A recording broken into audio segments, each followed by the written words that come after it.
Number one is first point of contact. As much as the passengers don't like cancellation flights, so whatever you do, how you talk, how you smile. Hi guys, welcome back to another episode of Sit With Me by yours truly, Dibs. Today I'm going to share about 4 things that I consider as a difficult thing to do as a ticket counter agent in an airline. Number one is first point of contact. As a ticket counter agent, you'll be the first point of contact of the passenger, even before the passenger goes all the way to the security, all the way to the gate. So everything that concerns about the passenger, you should be able to know what are those things. For example, the passenger needs a wheelchair, or the passenger is traveling with a pet, with a service animal, with a dog, with a cat, etc. Every little thing has to be in the system because it could affect their arriving station. For example, your flight is from Tampa to Houston. So if you need a wheelchair from Tampa station, and also you need a wheelchair assistance once you arrive in Houston, make sure you have the wheelchair assistance for both stations so that there's an agent waiting for you at the jet bridge to push the wheelchair. Second is rebooking. As much as the passengers don't like cancellation flights or delayed flights, we as an agent, we don't like those too. Because number one, if you checked in a bag, we have to pull out those bags and re-tag them and rebook you for your new flight. Just imagine, for example, in one aircraft, it's about 170 passengers. If that flight got canceled, then we have to rebook those 170 plus passengers for just one flight. I would suggest to all passengers that if you can see your agent that is busy rebooking the passengers one by one, you can call the customer service as well because they can rebook you. Third thing is you are the face of the airline.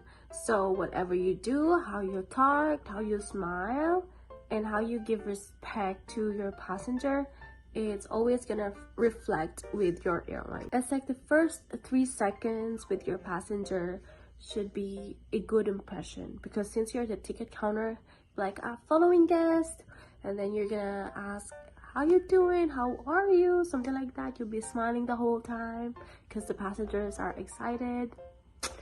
Those things. If you're not feeling good or you have a situation at home, unfortunately the passengers won't see those. Any issues at home, you have to step it aside.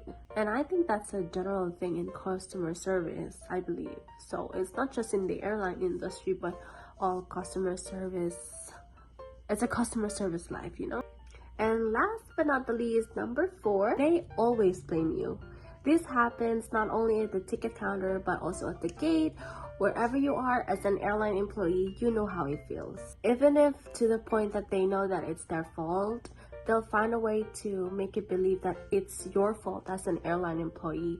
For example, that they came in late to the gate and we already closed the flight. I've experienced that many times already. It's not a new thing for me. I think it goes to all airlines, to be honest. There are lots of reasons why we get a delayed flights or especially canceled flights. We just don't cancel flight just because, you know. It should be a big or a major thing. Could be maintenance, or we're missing a crew because the crew got stuck somewhere and we don't have any pilot to fly your aircraft, and so many things, you know. I might create another video why we get canceled flights. I think it's a good discussion, to be honest. We received a message from the higher up that we don't actually need to make an announcement in the intercom why we had a delayed flight or why we have a canceled flight. But me personally, if a passenger comes up, okay, I won't do the intercom message, but whenever I have a passenger in front of me, I would explain to them why we had a canceled flight to make them feel at peace, you know. Me as a passenger, I would want to know, to be honest. I would always put my position in their place. That's why I would always tell them, even though the higher ups, maybe I'll get fired if they watch this video. Anyways, what I like with the airline that I work with is that whenever we have a canceled flight or delayed flights, our passengers are so educated. They'll be like, oh really? Why do you think we have a canceled flight? Oh, that's how it is. Oh, okay, I mean, it is what it is. They were like, oh, I always fly with your airline, so I know how it goes. If it's canceled, okay, just book me on the other flight. I mean, I have a meeting at this time, so if you can rebook me with other airline, that's fine. Like, they already know what to do. It's always fun working in the airline. I like to talk to all the passengers. These are only few things that are difficult as a ticket counter agent, and I hope you guys knew something about a ticket counter agent. I'm also a gate agent, by the way, so if you want another video for that, give it a thumbs up, and you can comment down any thoughts that you want to ask me as an airline employee, and then we can create another video for that. I'll see you around. Bye.